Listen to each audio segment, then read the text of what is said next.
Halo, selamat sore Sobat Tangguh, apa kabar? Senang sekali saya Wiki Adrian dapat bertemu Anda kembali dalam dialog dengan topik kesiapan fasilitas pendukung dan peran posko PPKM hadapi Nataru. Kita tahu saat ini dunia sedang dihadapkan pada gelombang lanjutan COVID-19 dan varian baru Omikron yang teridentifikasi sebagai varian yang harus menjadi perhatian, dan pada akhir November lalu varian ini memang belum terdeteksi di negara kita. Tapi jelang libur akhir tahun di mana pergerakan masyarakat sudah mulai meningkat dan juga belajar dari tahun-tahun sebelumnya, masa liburan selalu diikuti kenaikan kasus. Dari beberapa indikator seperti sudah nampak ada peningkatan BOR atau Bed Occupancy Ratio di RSDC Wisma Atlet pada November lalu. Kemudian minggu lalu ada 6 provinsi yang mengalami kenaikan kasus cukup signifikan. Tambah lagi kurang dari 60% warga di 32 kabupaten kota yang patuh memakai masker. Hal ini perlu menjadi perhatian kita bersama, mengingat banyak negara yang masih berjibaku dengan pandemi, bahkan negara-negara tetangga kita. Lalu bagaimana kesiapan seluruh elemen masyarakat agar kita dapat bersama-sama mencegah terjadinya gelombang lanjutan sejak saat ini? Telah bersama kita pada sore hari ini melalui video conference narasumber yang pertama, Brigjen TNI Purnawirawan Dr. Alexander Kaliaga Ginting, SPP FCCP, Ketua Bidang Penanganan Kesehatan Satuan Tugas Penanganan COVID-19. Dan juga sudah terhubung melalui telekonferensi Kolonel Kesehatan Dr. Mintoro Sumego MS, Koordinator Humas RSDC Wisma Atlet Kemayoran. Selamat sore Bapak-Bapak. Selamat sore, salam sehat. Mas Adrian. Ya, terima kasih sudah bergabung bersama kami. Semoga kita sehat selalu. Saya akan langsung ke Dr. Alex terlebih dahulu. Dr. Alex, Satgas tentu saja terus mendorong daerah-daerah untuk membentuk dan merealisasikan posko. Bagaimana sebetulnya Dr. Alex peran penting posko dalam pengendalian COVID-19 meski saat ini kita dalam status terkendali? Ya, kita sudah hampir 21 bulan dalam situasi pandemi dan dengan segala pasang surutnya. Termasuk juga instrumen dalam pengendalian pandemi, kita mulai dari PSBB dan kemudian PSBB yang dimodifikasi, terus lanjut ke PPKM, PPKM 1, 2, PPKM skala mikro, akhirnya kita masuk ke PPKM darurat dan kemudian levelisasi seperti PPKM level 4, 3, 2, 1. Dan akhirnya sekarang kita dalam situasi PPKM level 1 dan 2. Tentu ini banyak pencapaian yang sudah diraih dan pencapaian ini bukan semata-mata pencapaian oleh pemerintah ataupun Satgas, tetapi pencapaian seluruh masyarakat yang terlibat di dalam rangka menanggulangi COVID-19. Jadi penanggulangan ini menjadi PR kita bersama, menjadi tugas dan panggilan kita bersama untuk mengawalnya dan mengamankannya. Dan kalau kita lihat sekarang ini bahwa jumlah kasus memang sudah dalam kondisi yang paling rendah, dan kalau kita lihat kasus harian hanya 163 dan jumlah yang meninggal hanya hitungannya 7 sampai belasan, dengan case fatality rate memang masih 3,38%. Dan kalau kita rawat inap di rumah sakit juga jumlah bornya hanya 3%. Jadi artinya ini jauh kemajuan dibandingkan kalau tanggal 15 Juli di mana kasus aktifnya cukup tinggi dan tanggal 24 Juli di mana jumlah kasus aktif secara keseluruhan itu hampir di 500 ribuan. Jadi kita ada pencapaian penurunan itu di atas 98 itu sampai 99%. Tapi persoalannya sekarang adalah bahwa varian-varian baru itu sudah banyak di Indonesia yang masuk. Jadi kasus waktu kita dideklar itu sebagai pandemi, dulunya itu variannya masih alfa dan beta, dan sekarang sejak bulan 5 dan 6 itu varian delta cukup banyak dilaporkan. Bahkan dari berbagai pekerja migran yang diperiksa di bandara dan kemudian di tempat-tempat pelabuhan melalui genome whole sequencing dan juga PCR, banyak yang itu adalah menunjukkan varian Delta. Jadi artinya di 34 provinsi ini sebagaimana dilaporkan oleh Kementerian Kesehatan sudah banyak ditemukan varian Delta. Dan ini terkendali dan bisa rentan untuk terjadi lonjakan kalau kita abai dalam menerapkan protokol kesehatan. Dan ini salah satu catatannya. Jadi PPKM level 1 dan level 2 ini memang harus kita kawal baik-baik dengan menegakkan 3M, 3T, dan kemudian mensukseskan vaksinasi. Nah, Baik. di perjalanan terjadi peningkatan kasus di Eropa dan kemudian di beberapa negara di regional. Dan ternyata peningkatan ini juga oleh kasus dengan Delta varian, ada yang subvarian AY4.2 dan varian lainnya. Dan kemudian di November terakhir yang lalu dilaporkan dari Afrika Selatan ada varian baru. Dan oleh Badan Kesehatan Dunia ini buru-buru langsung ditetapkan menjadi varian of concern. Dan pagi ini kita dengar di Inggris sudah ada kasus variannya sampai 50.000 kasus. Demikian juga ada kasus yang sudah meninggal oleh karena Omicron. Oleh karena itu pemerintah sesuai dengan arahan dari Organisasi Kesehatan Dunia melakukan berbagai penyesuaian-penyesuaian termasuk dengan mengedarkan surat edaran Kasatgas tentang protokol perjalanan di luar negeri berdasarkan adendumnya. Terjadi perubahan lama karantina, terjadi perubahan waktu pemeriksaan entry dan exit, dan juga terjadi perubahan di mana ada penyesuaian-penyesuaian untuk melakukan vaksinasi dan perencanaan booster di tahun yang akan datang.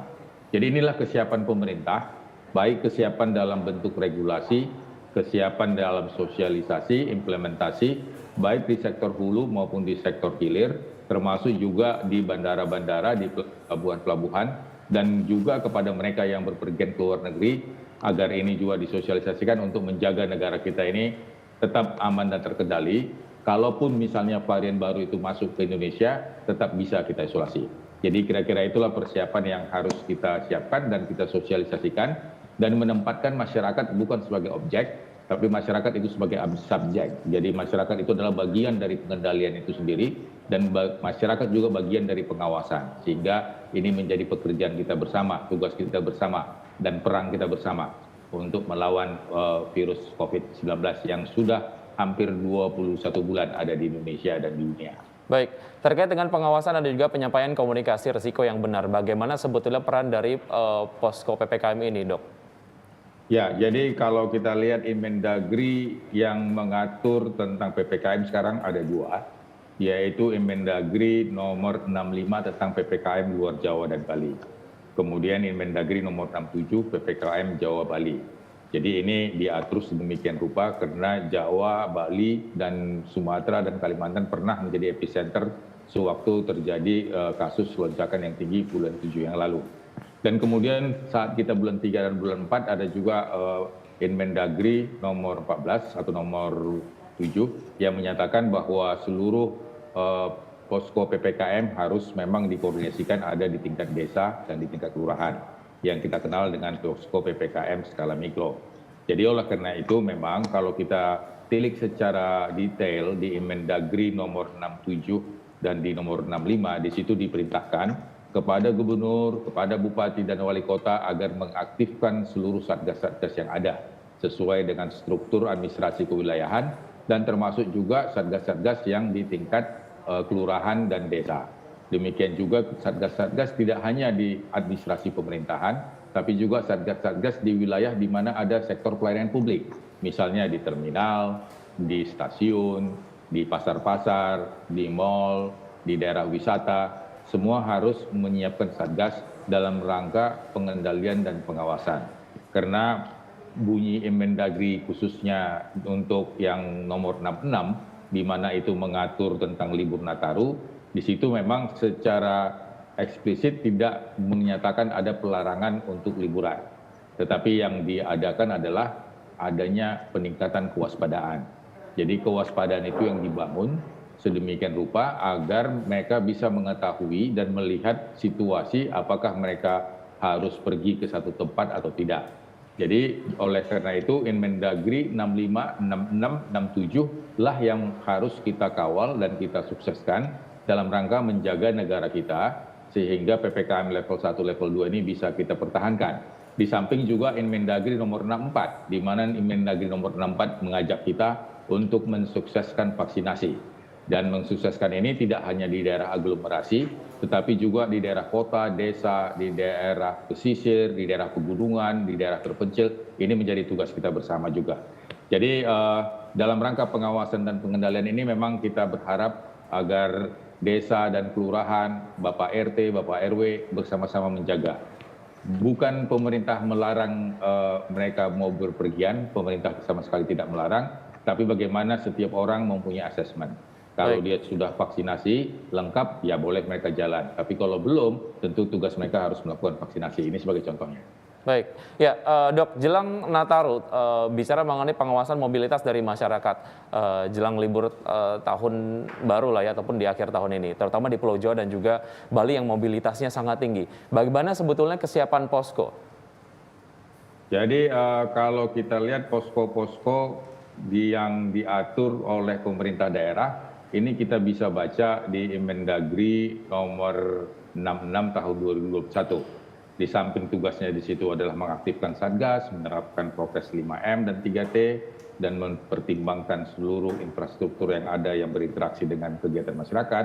Di situ kalau kita lihat di butir yang kedua, bahwa pemerintah harus melibatkan Forkompinda, lintas sektoral, dan kemudian melibatkan pengelola mal, melibatkan juga desa dan kelurahan.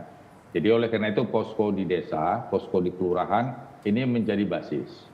Basis di dalam rangka menggerakkan bagaimana 3M ini bisa terus dikendalikan. Kemudian yang kedua adalah posko PPKM di desa dan kelurahan juga menjadi motor untuk dilaksanakannya kontak tracing.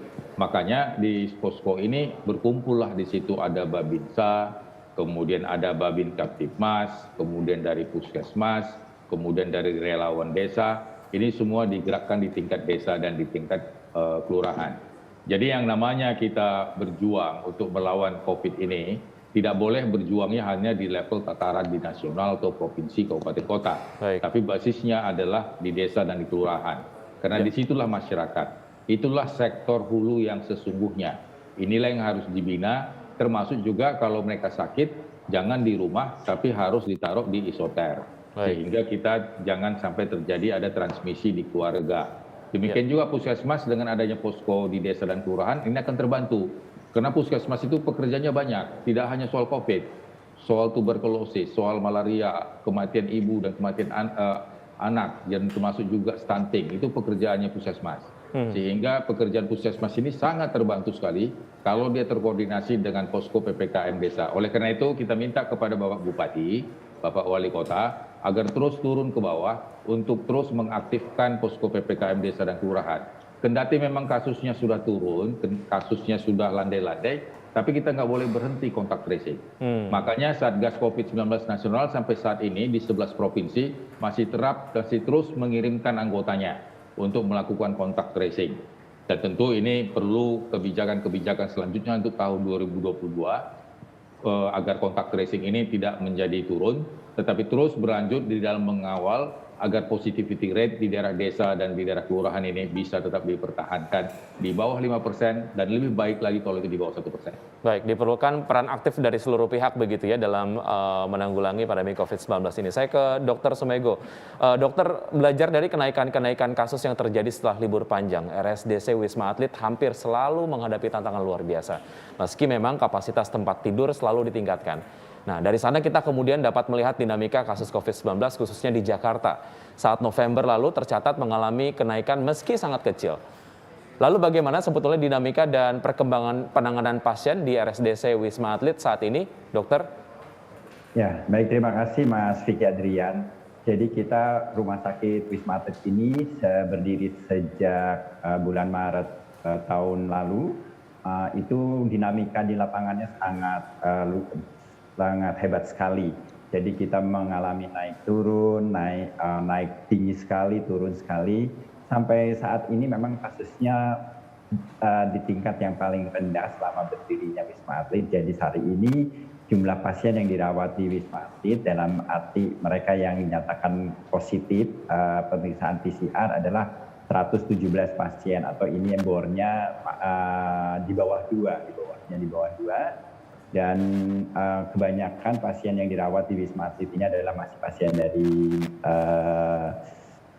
repatriasi, karena yang untuk pasien sendiri dari lingkungan Jakarta maupun dari Indonesia itu sedikit. Jadi lingkungan Jakarta ada sekitar 15%, luar Jakarta itu 5%, jadi 80%. Kita penanganannya tetap sesuai dengan SOP yang ada, sesuai dengan arahan dari pimpinan kami.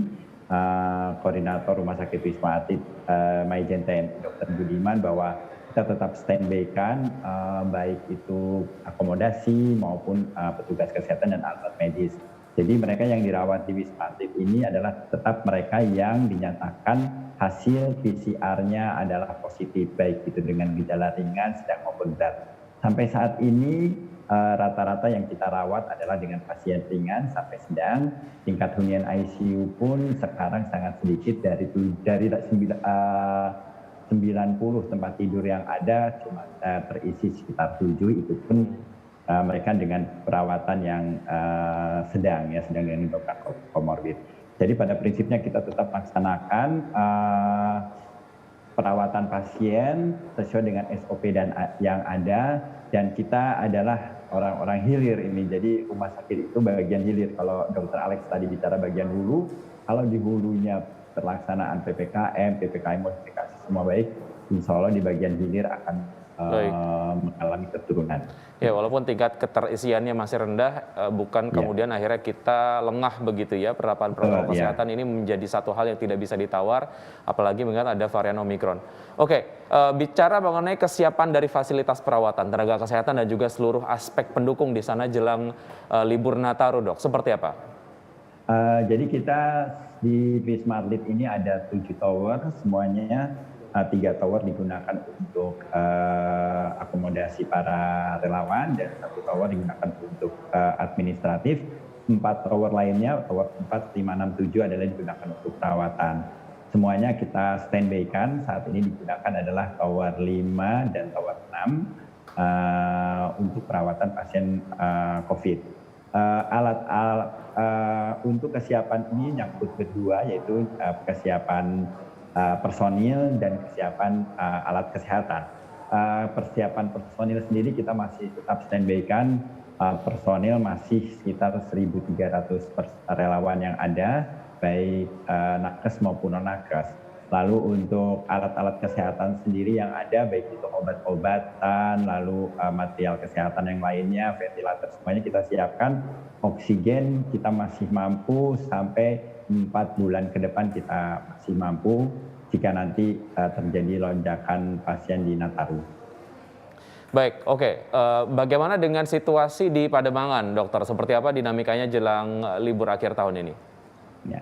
Pademangan ini sebenarnya di bagian karantina, jadi mungkin agak berbeda ya, karena ada 2 istilah, karantina dan isolasi. Untuk karantina adanya di Wisma Atlet Pademangan dan isolasi adanya di Wisma Atlet Kemayoran. Untuk Pademangan saya lihat karena begitu banyaknya yang repatriasi data, mungkin tempatnya sudah sangat penuh sekali, sudah sangat melebihi dari kapasitas, dan dari mereka itu tetap dilakukan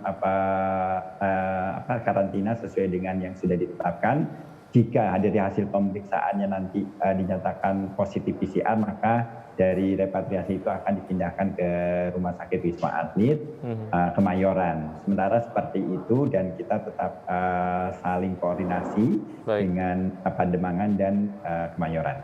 Terkait dengan isolasi ataupun upaya isolasi, saya ke Dr. Alex lagi. Bagaimana sebetulnya, Dokter, ini terkait dengan kesiapan tempat-tempat isolasi terpusat di daerah? Mengapa kemudian peran tempat isolasi terpusat dan karantina terpusat jelang libur Nataru ini menjadi penting? Ya, jadi kita belajar dari lesson learn yang ada terjadi di bulan 7, di mana saat itu kita bisa mencapai puncaknya kasus terkonfirmasi harian itu di atas 50.000 per hari, dan kemudian juga kasus aktif itu bisa sampai di atas 500 ribuan, itu di tanggal 24 Juli. Jadi dengan situasi seperti itu dan positivity rate yang sangat tinggi, kita bisa bayangkan bahwa di sektor hulu juga kelabakan, di sektor hilir juga sudah antrian yang begitu penuh. Dan ini tentu menjadi pelajaran yang penting. Jadi pelajaran yang penting sebagaimana tadi yang disampaikan oleh Dr. Mego, memang di sektor hulu ini adalah kuncinya. Jadi di sektor hulu ini bagaimana pertama kita bisa melakukan detect, dan kemudian kita melakukan prevent, dan kita bisa memberikan respons. Jadi oleh karena itu, yang kata kunci pertama adalah kontak tracing nggak boleh turun. Kontak tracing ini adalah bagian detect. Dan melalui kontak tracing ini kita akan mengetahui berapa positivity rate di daerah tersebut. Jadi kontak tracing itu adalah 3T. Jadi dilakukan tracing, pelacakan, kemudian dilakukan testing untuk pemeriksaan, dan kemudian dilakukan treatment. Jadi bagi mereka yang positif, bagi mereka yang kontak erat, inilah yang masuk ke isoter, isolasi yang terpusat. Kita tidak lagi mensosialisasikan isoman. Kita belajar dari kasus bulan 7. Dengan isoman itu semua satu keluarga sakit, mengakibatkan satu keluarganya diboyong semua ke rumah sakit. Dan kemudian mereka yang sakit di rumah juga tidak terkontrol komorbidnya, tidak terkontrol perburukannya. Tapi dengan di isoter, ini bisa semua terkontrol. Nah, kemudian bagaimana mereka yang bergejala? Tentu mereka yang bergejala juga dilakukan testing.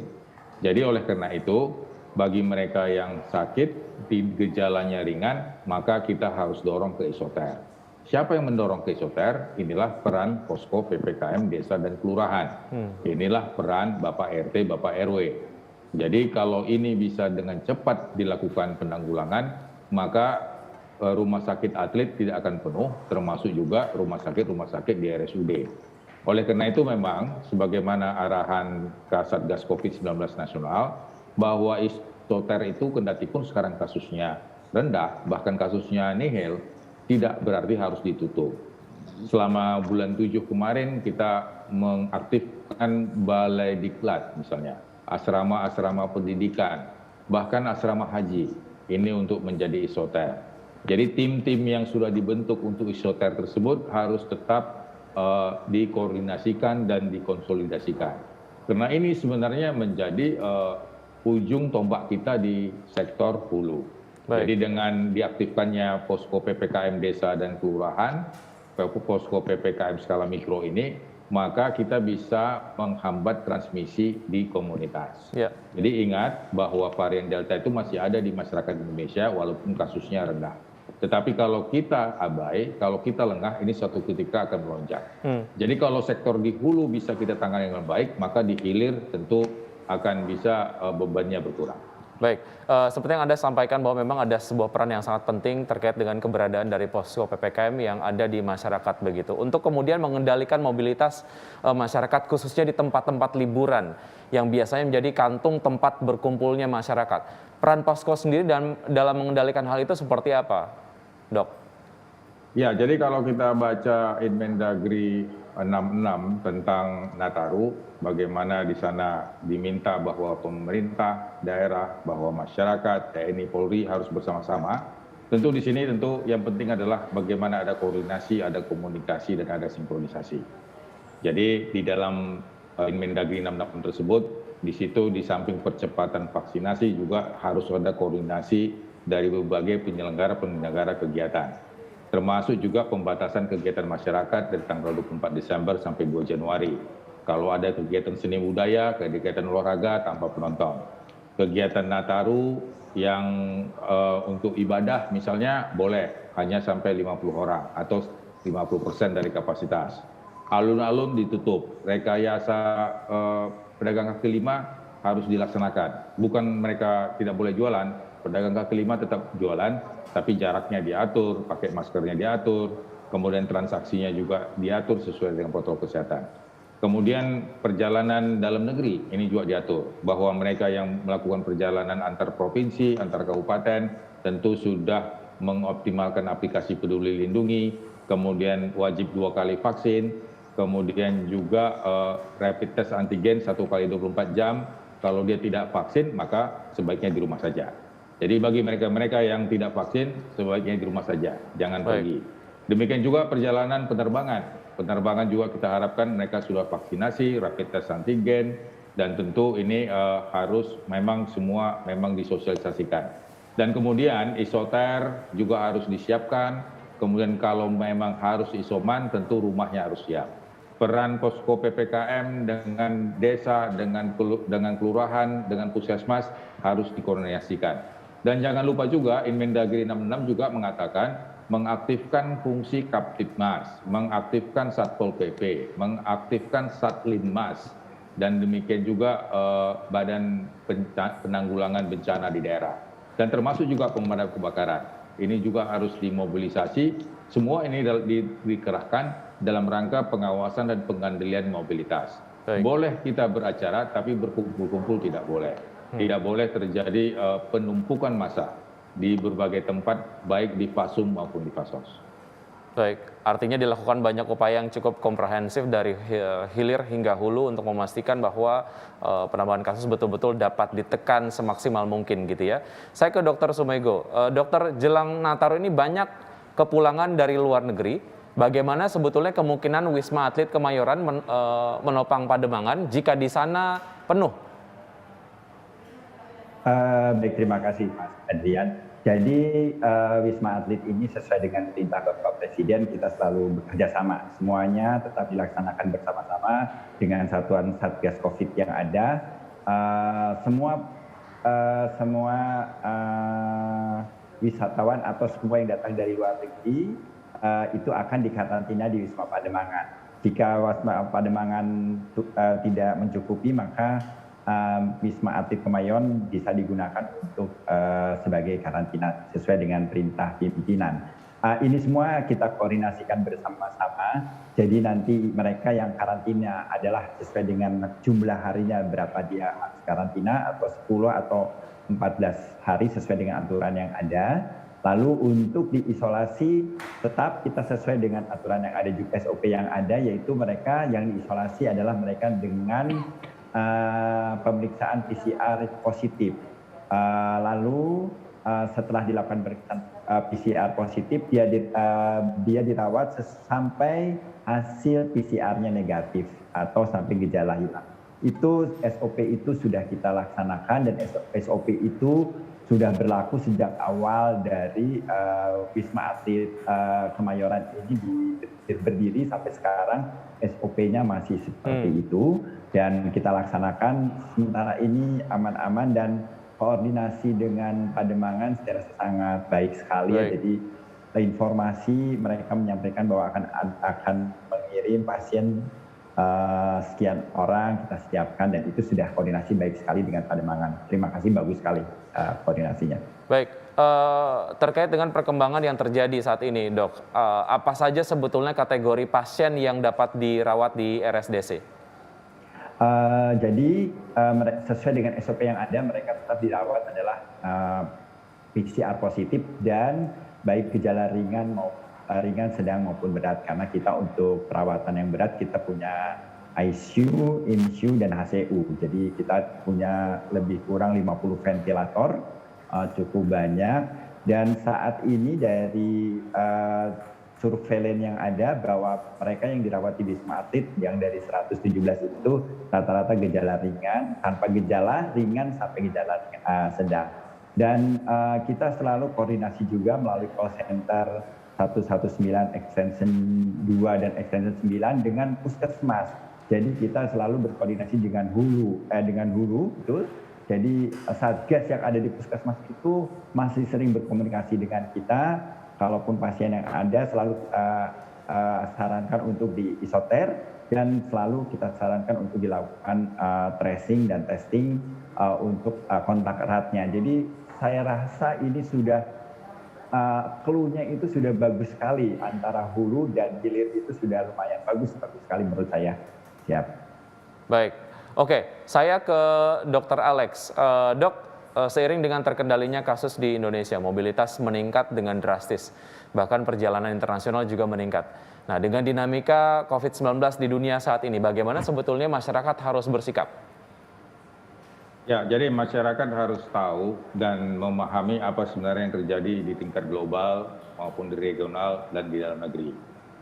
Jadi kalau kita lihat di dalam negeri memang kita sudah terkendali, positivity rate di bawah 1%, dan kemudian rumah sakit juga hanya 3%, case fatality rate 3,8%. Dan kemudian masyarakat juga harus mengerti bahwa yang sudah lengkap dilakukan vaksinasi itu lebih kurang 40%, artinya vaksinasi 1 dan 2. Kendati juga yang dosis pertama itu sudah 70%. Jadi ini sudah pencapaian yang sudah baik, artinya yang kita kerjakan di 2021. Tetapi ini belum selesai karena harus kita kejar sampai ke 70%. Oleh karena itu, vaksinasi ini harus menjadi tanggung jawab kita bersama untuk mensukseskannya, termasuk di kelompok lansia. Dan kemudian baru 13 provinsi yang mencapai target minimal 70% pada dosis pertama. Dan 9% provinsi vaksinasi lainnya masih di bawah 60% untuk dosis pertama. Jadi oleh karena itu ini menjadi tugas kita bersama, tidak semata-mata tugasnya TNI Polri ataupun tugasnya pemerintah. Nah, kemudian juga karena menghadapi lonjakan kasus di luar, di mana juga ada varian baru dan varian Delta juga masih ada di mana-mana, maka pemerintah juga sudah melakukan kick off vaksinasi anak. Ini sudah dimulai kemarin di tanggal 14 Desember dan kemudian nanti akan dimulai juga dengan instrumen tentang bagaimana indikasi vaksinasi anak dan tentunya dalam hal ini nanti ini akan menjadi pekerjaan kita besar terus ke tahun 2022. Nah, perkembangan pandemi yang ada di Indonesia juga tidak terlepas perkembangan pandemi di luar. Jadi kalau kita lihat 72 negara telah melaporkan ada Omikron. 11 negara sudah melaporkan ada terjadi penularan di masyarakatnya. Oleh karena itu kita harus bersikap hati-hati. Kendati pun dari Afrika Selatan menyatakan bahwa Omikron ini banyak melanda usia muda, kemudian klinisnya hanya sakit tenggorokan dan sakit di saluran pernapasan atas, dan sakitnya tidak seperti Delta. Tapi yang kita khawatirkan bahwa karena ini Omikron dengan mutasinya lebih dari 30 khususnya di spike, dia bisa saja dalam waktu dekat dia akan berubah karakteristik. Karena semakin sering penularan maka semakin sering terjadi mutasi. Baik. Dan yang lebih kita harus waspadai juga bahwa varian Omikron ini juga memperlemah efektivitas vaksinasi. Sehingga yang harus kita jaga adalah jangan sampai masuk ke Indonesia. Kalaupun masuk ke Indonesia bisa terdeteksi lebih dini, bisa segera dilakukan isolasi, dan kemudian kita mencegah jangan menjadi koinfeksi bersama-sama varian lainnya, termasuk varian Delta. Baik. Jadi ini menjadi PR kita bersama. Apalagi belakangan ini dilaporkan juga bahwa 8 kabupaten kota menunjukkan kenaikan kasus dan perawatan rumah sakit berturut-turut, walaupun masih di level 1. Tetapi yang namanya kita mengendalikan, mengawasi, monitoring, evaluasi, kenaikan 2-3 kasus saja juga harus kita cermati dengan sebaik-baiknya. Jadi inilah perkembangan yang harus kita kerjakan bersama-sama, dan perkembangan ini juga harus dikomunikasikan ke masyarakat, dan resiko ini juga harus sampai juga ke masyarakat. Jadi jangan perkembangan ini dinilai positif, akhirnya dia abai karena sudah merasa nyaman, aman, tetapi sebenarnya masih rentan terjadi lonjakan, dan oleh karena itu semua ujungnya adalah perilaku. Jadi perilaku sesuai dengan protokol kesehatan. Ya, terkait tambahan ataupun pesan-pesan yang ingin disampaikan, saya ke Dr. Sumego terlebih dahulu, lalu nanti Dr. Alex bisa sampaikan. Silakan Dr. Sumego. Baik, pesan untuk masyarakat adalah bahwa COVID ini belum selesai ya. Jadi kita harus tetap dengan 3M, mencuci tangan, memakai masker dan menjaga jarak. Lalu untuk juga kita masih tetap dengan 3T, tracing, testing, dan treatmentnya.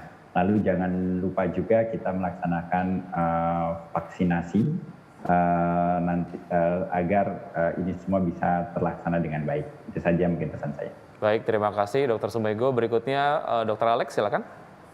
Ya, jadi meskipun tren kasus di dalam negeri tetap terkendali, tapi pengetatan kedatangan dari luar negeri, khususnya di libur Nataru ini menjadi kewaspadaan yang tinggi.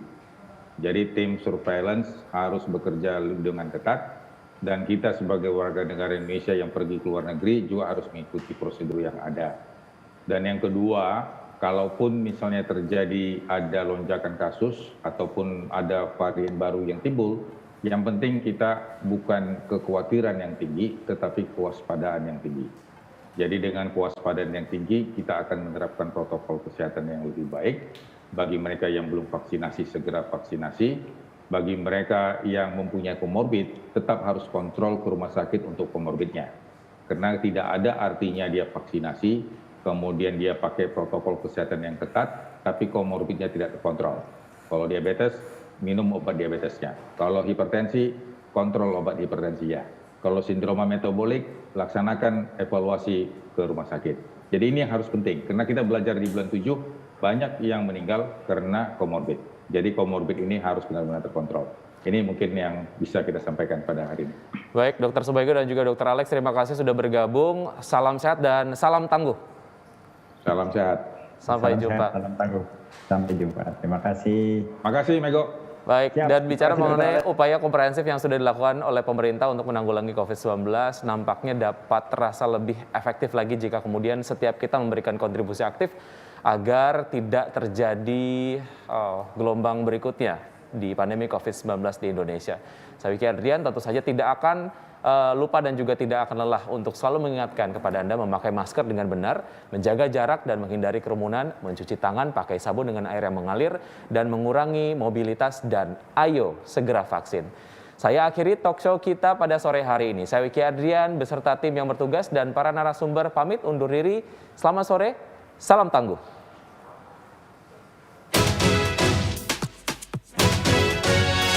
Dua sejoli mencari cinta, cinta bersemi saat pandemi. Masker dan vaksin mengikat janji, janji setia, setia abadi. Masker, vaksin, kau duet sejati. Ayo masker, ayo vaksin, tiada yang dapat merenggut sehatmu. Masker, vaksin, kau